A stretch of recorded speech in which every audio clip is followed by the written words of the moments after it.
Si nos escuchasteis en el último programa, sabréis que estuvimos hablando con Aiden sobre su trayectoria personal y de cómo en su trayectoria personal en las no monogamias interfirió también su autodescubrimiento y en él el descubrirse neurodivergente. Claro, y al acabar de grabar la entrevista, que ha sido hace 10 minutos, fue como un...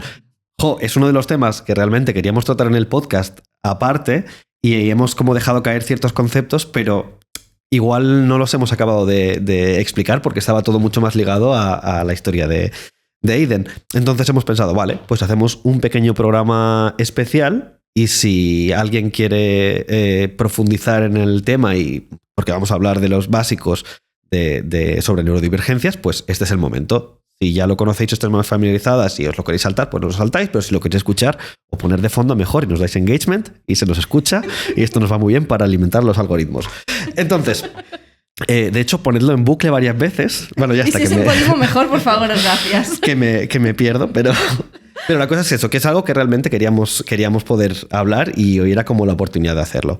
Porque es algo que sentimos que está muy presente en las conversaciones en comunidades no monógamas, así que era importante poner aquí también la mirada en neurodivergencias y de alguna forma intentar entenderlas un poquito mejor. Y aunque creemos que era necesario poner las neurodivergencias sobre la mesa, es algo que al menos yo conozco bastante poco. Así que esta es mi forma de aprender sobre la marcha mientras grabamos este programa especial y con suerte pues también os servirá de ayuda a las que nos estéis escuchando. Total, que para hablar del tema hemos abusado de la amabilidad de Aiden. Un ratito más. Un ratito más para hablar del tema. Muchísimas gracias por esta segunda entrevista seguida. Gracias a vosotros, yo feliz. Si a mí hablar me encanta, o sea que... Así que bueno, nos vamos a remontar un poquito a las bases de todo esto. ¿De qué hablamos cuando hablamos de neurodivergencias?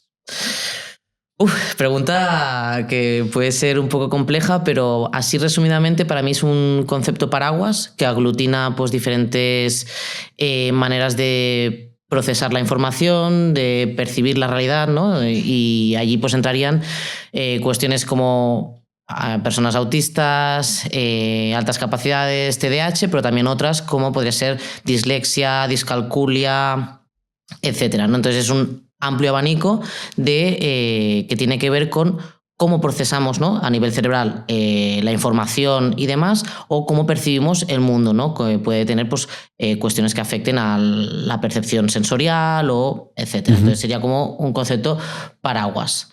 Vale, entonces todo lo que se quede fuera de este concepto paraguas es lo que se llama persona neurotípica, ¿no? Exacto, que es lo que socialmente se entiende, ¿no? Como que hay una manera teóricamente, entre comillas, correcta, ¿no? De percibir la realidad de cómo deben ser las personas, y todo lo que se sale de allí serían las neurodivergencias, que antiguamente pues, era la gente rara, ¿no? Y que hoy en día le ponemos la palabra neurodivergencia, y esto ha pasado con muchísimas cosas, ¿no? Con el colectivo LGTBI, pues antes eran los raros, los desviados, ¿no? Etcétera, y ahora pues sabes que hay pues un poco de todo, ¿no? Entonces al final un poco la neurodivergencia sería, lo neurotípico sería eso, ¿no? Como el patrón típico de procesamiento, lo que se ha entendido que es lo habitual. Vale. Aunque cada vez es menos habitual, yo diría, ¿eh? Pero bueno, eso ya sería otro tema. Bueno, quizás simplemente, y esto también desde el desconocimiento, es que somos más conscientes de que esto existe y se está trabajando, se está aceptando un poco más, y por tanto también de la mano estamos siendo más, no sé, más conocedoras, aunque sea a pequeña escala todavía, de lo que es, y por tanto también eso acelera los procesos de diagnóstico en cierta manera, porque pasa a estar un poco más aceptado que hace 20 años, que yo creo que se miraba de otra forma distinta a como se mira ahora, ¿no? Tal cual, o sea, al final hoy en día cada vez tenemos más información, como en general, ¿no? En la sociedad de información que estamos, y de alguna manera todo este proceso ha facilitado que cada vez se pueda afinar también más el tema del diagnóstico, que las personas también se puedan autodiagnosticar, ¿no? Porque al final no todo el mundo se puede pagar un diagnóstico, ni todas las personas profesionales están actualizadas con el tema de las neurodivergencias, ¿no? Porque siguen habiendo muchas personas que van buscando respuestas de qué pasa, ¿no? Con estas personas, y se encuentran con un profesional que no tiene idea y dice, no, tú no puedes ser, pon el nombre de la neurodivergencia que quieras por XXX, ¿no?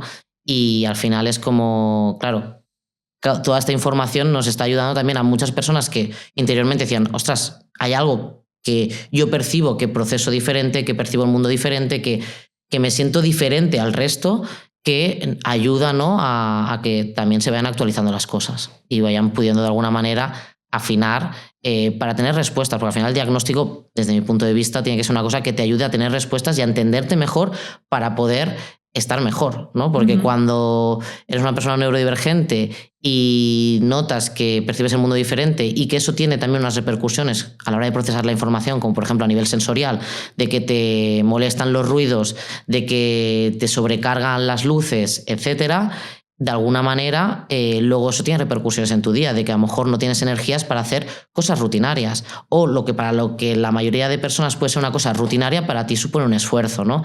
Y entenderte y saber, ¿no?, qué necesitas te ayuda también a cuidarte y no tener luego, pues, digamos, cosas como un apagón, ¿no?, un burnout, o que es como quedarte sin energías o tener dificultades a la hora de relacionarte, etcétera. Vale. Como este extra también quiere ser una especie de preguntas frecuentes, una de ellas es la terminología, porque ahora hablamos de neurodivergencias, pero se ha hablado de autismo, se ha hablado de Asperger. ¿Cómo ha sido esta evolución de término? Claro, por ejemplo, en el caso de las personas autistas, antiguamente estaban divididas, ¿no?, entre personas Asperger o personas incluso de autismo de alto funcionamiento, que es personas que tienen algunos rasgos autistas, pero son funcionales al sistema, ¿no? Porque al final pensad que todo el tema de las neurodivergencias las podemos también enmarcar algo dentro más grande, ¿no?, como es el tema de los movimientos por discas o movimientos, ¿no?, por la diversidad funcional, etcétera, ¿no? Porque al final tú funcionas diferente, ¿no? Entonces, antiguamente, ¿no?, estaba como separado, porque eras más funcional, no tenías tanta discapacidad, entre comillas, porque podríamos aquí hacer el apunte de que ¿es la sociedad que me discapacita o soy yo que tengo una discapacidad?, ¿no? Porque tal y como está montado el sistema, a lo mejor es que no es que yo tenga un problema, es que a lo mejor socialmente hay muchas cosas que, por cómo está montada la sociedad, a mí me discapacitan, ¿no? Pero bueno, esto sería otro tema. Entonces, estaba dividido entre eso, personas de alto funcionamiento o Asperger y autismo. Actualmente se ha aglutinado todo esto en el DSM, que es el manual de diagnóstico de salud mental, que, bueno, podríamos hablar mucho de él, pero bueno, es la clasificación que se utiliza a nivel mundial, como autismo de grado 1, 2 y 3. Este cambio yo diría que se ha dado por dos motivos, ¿no? Aparte por este reestructurar, que tiene que ver con que el término Asperger viene del doctor Asperger, que fue quien lo descubrió y que tiene un pasado vinculado con el nazismo. Nostálgico. Y entonces, pues, bueno, se decidió un poco también por ética y por dar dignidad un poco a las personas autistas el aglutinarlo en grado 1, 2 y 3, que sería un poco el grado de dificultades o el grado de apoyo que necesitas. Esto también fue muy discutido dentro de la comunidad autista, ¿no? Porque parecía como que si eres de grado 1 eres menos autista que de grado 3. Pero bueno, yo creo que después de todo el rabumbori, no sé cómo se dice, el barullo que hubo, cada vez está un poco más aceptado que es simplemente una cosa que tiene que ver con la necesidad de apoyo que tienes y no tanto si eres autista o no, porque seas grado 1, 2 o 3 sigue siendo autista, porque tu mente funciona distinto, que eso sería, por eso las neurodivergencias, ¿no? Tu mente funciona distinta. No neurotípico, igual que hablamos de no monogamias, pues... Exacto. De hecho, hay un término, ¿no? Porque, claro, neurodivergencia es un término paraguas.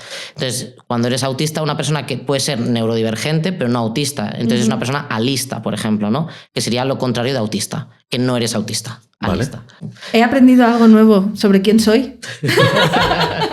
Porque puede ser neurodivergente, pero no ser autista, ¿no? Entonces, pensad que pues a veces en las personas autistas, por ejemplo, hay cuestiones que tienen con la comunicación, ¿no? De que comunicamos de una manera diferente. Entonces, a veces entre personas autistas hay estudios que dicen que se entiende mejor, y el problema de la dificultad de la comunicación es entre persona autista y alista, que puede ser una persona neurodivergente, pero no es autista. Y en cambio, entre personas alistas también hay como más entendimiento en la comunicación. Por eso el término alista.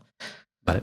¿Crees que hay alguna cosa que sea útil especialmente saber en este proceso de entender cómo funcionan las neurodivergencias? Tanto si estás en proceso de cuestionar si formas parte de ellas, como para poder acompañar a alguien de tu entorno que está en un proceso, en algún punto de este proceso?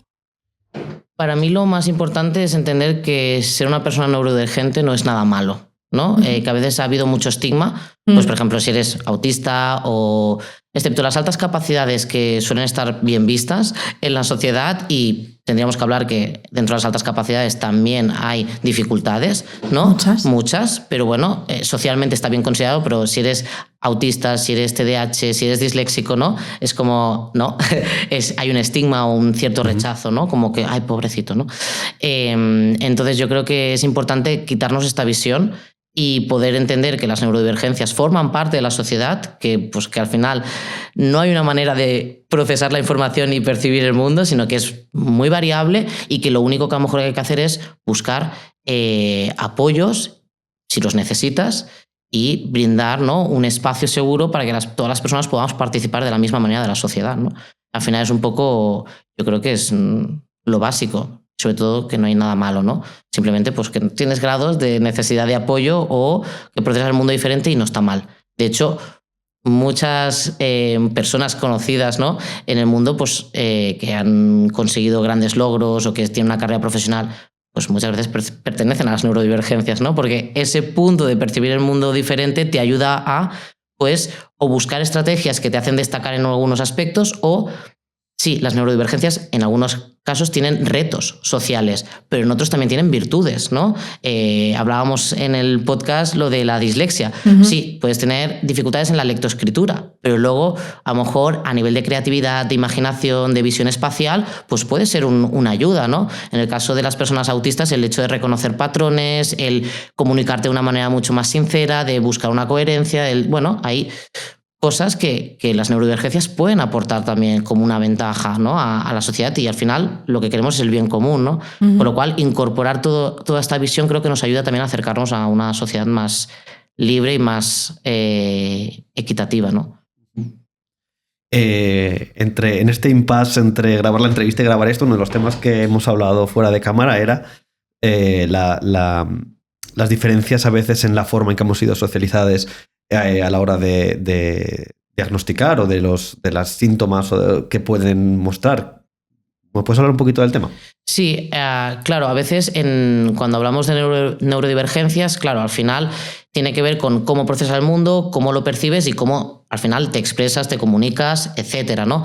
Eso está atravesado por cómo aprendemos y, por lo tanto, tiene que ver con la socialización. Y en este caso el género es un factor de socialización en nuestra sociedad, y eso atraviesa también la experiencia de las personas neurodivergentes, porque antiguamente se pensaba que habían hecho como unos criterios que estaban basados en un patrón masculino, ¿no?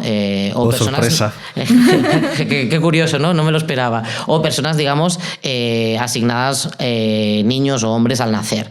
Esto quiere decir que se habían tomado como unos criterios que, claro, luego cuando intentabas buscarlo en una población, vamos a poner entre comillas femenina o asignada a mujer al nacer, etcétera, pues no era exactamente igual, porque es que socializamos diferente, porque la sociedad nos enseña a socializar diferente, con lo cual habían cuestiones que de alguna manera se perciben o se muestran diferentes. Por ejemplo, en el caso de las personas autistas, las personas socializadas en femenino, ¿no?, suelen tener más herramientas de masking y de camuflaje, porque, claro, ser una chica callada, tímida y que no habla mucho, socialmente está bien. Con lo cual, pues no pasa como en plan, uy, ¿qué le pasa a esta chica? Que no.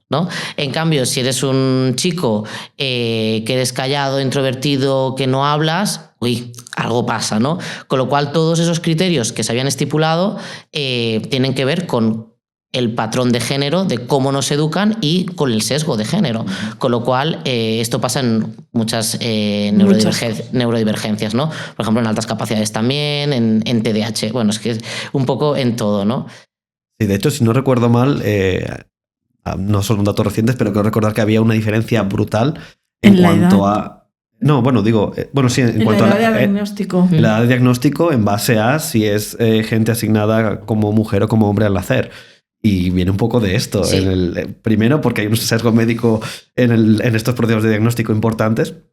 Y segundo, pues por los propios procesos que se basan mucho más en enmascarar lo que sucede y no tanto pues, en lo que se había estudiado, porque la medicina, como casi todos los campos de estudio, históricamente, seguramente residualmente, son machistas. De hecho, se contaba en el caso de las personas autistas, que es donde yo tengo más información, se diagnosticaban cada 4 chicos una chica.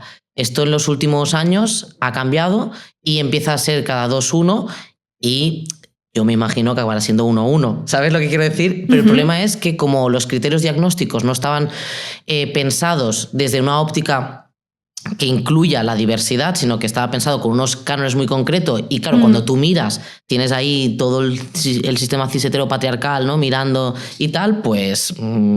Y también pasaba con las personas racializadas. Sí.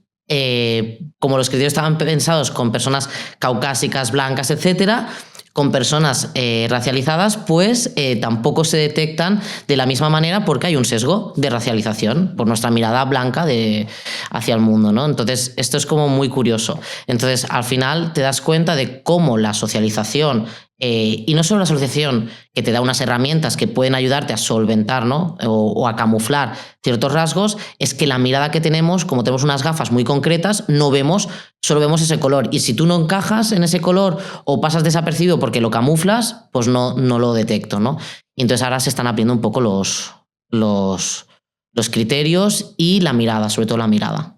De hecho, si hables catalán, hay un libro que se llama Eres una exagerada, sesgo de género en medicina o alguna cosa así, que precisamente habla de estos aspectos, sesgo por género, pero también por peso, por varias cosas, y ver cómo realmente todo lo que se escape de la norma es tratado de una forma muy, muy distinta. Sí, no hablemos sobre el peso, no entremos ahí. Es como el tema de los infartos, ¿no? Sí. La sintomatología es diferente. Sí, y hasta totalmente. hace muy poco, muchas mujeres o personas socializadas como mujer, etcétera, morían de infarto sin saberlo porque la sintomatología es diferente. Sí, lo típico de que duele el brazo antes de esto, en personas socializadas como mujeres existe, si no me equivoco, pero es infinitamente más bajo.